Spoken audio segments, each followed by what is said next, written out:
Tonight, a case of mistaken identity in a 67-year-old man. He says deputies used a controversial criminal charge to retaliate against him after he complained that they used excessive force. Investigative reporter Eric Rasmussen is here now to explain why defense attorneys say that charge is too often abused by police. Eric.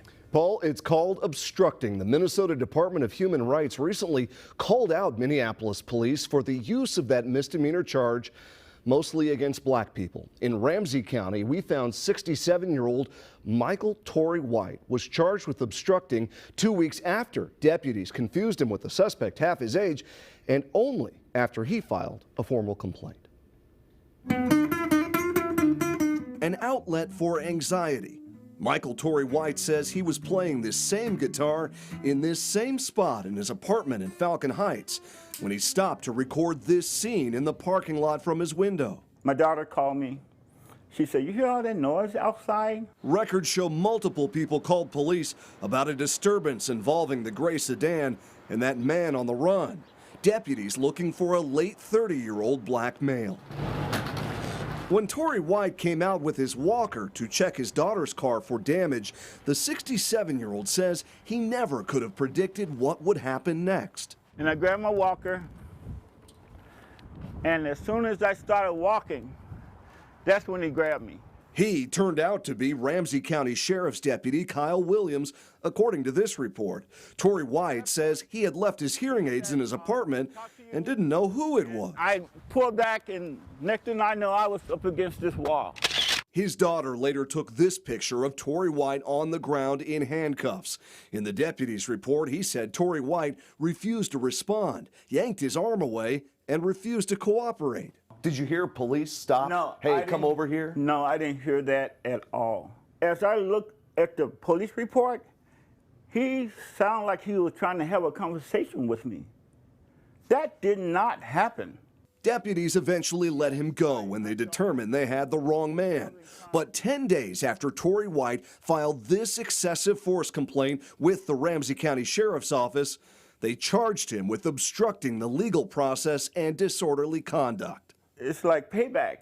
You know, you complain about us, oh, we're gonna charge you. How about that? You know? You think maybe you wouldn't be charged if you hadn't complained? I think nothing would have happened. For weeks, we've been asking to speak with prosecutors or anyone here at the Ramsey County Sheriff's Office. I even reached out to Sheriff Bob Fletcher himself.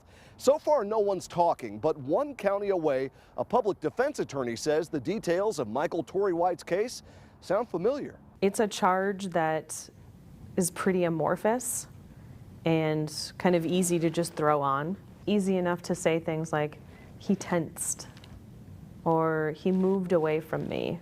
It says it right here. Was continuing to pull away from me. Mm-hmm. I don't think you read this yet. You just said it. No, I mean, I've read hundreds of police reports. I know what they say. Alicia Granzi is an assistant public defender in Hennepin County. It wasn't long before I noticed a pattern in the police reports that were coming in for obstructing the legal process. In 2020, Granzi asked Minneapolis police for 5 years of data on every person they arrested for obstructing. The data confirmed what she was seeing with her own eyes in the courtroom. 2/3 of the people that were arrested for obstructing the legal process were listed as black. Just last month, the Minnesota Department of Human Rights cited similar findings in its investigation of Minneapolis police. The report quoted a high-level MPD leader who said people are often charged with obstruction for things that could fall under the category, arguably, of pissing off the police. Do you agree with that, or what do you make of that? I do agree with that, yes. There are plenty of body-worn camera videos, squad videos, where I've seen exactly that happening. She has not seen the body camera video involving Michael Torrey-White. It seems no one has. He twisted my arm up like this. Even Torrey-White himself, the sheriff repeatedly denied his own request for a copy of the footage. Ramsey County also closed his excessive force complaint, saying the deputy's treatment of Torrey-White was justified, legal, and proper. My thoughts are likely that the man didn't, in fact, obstruct the legal process, but him filing the complaint was something that pissed off the police officer. 2 years later, the criminal charges against Torrey-White are still pending. He says he recently turned down a deal to plead guilty to disorderly conduct instead of obstruction. I feel like I'm right, and I am not going to just say, okay, I'll take it. Was there any hesitation? Did part of you think, oh man, No. let's just make this go away? No, I just don't want it to just go away for their sake. You know, I want it to go away for my sake, because you need to clear your name. You need to stay and fight for your right. You did nothing wrong. I did nothing wrong. If I did nothing wrong, don't point your finger at me telling me that I have to have a record for something you really did, not me.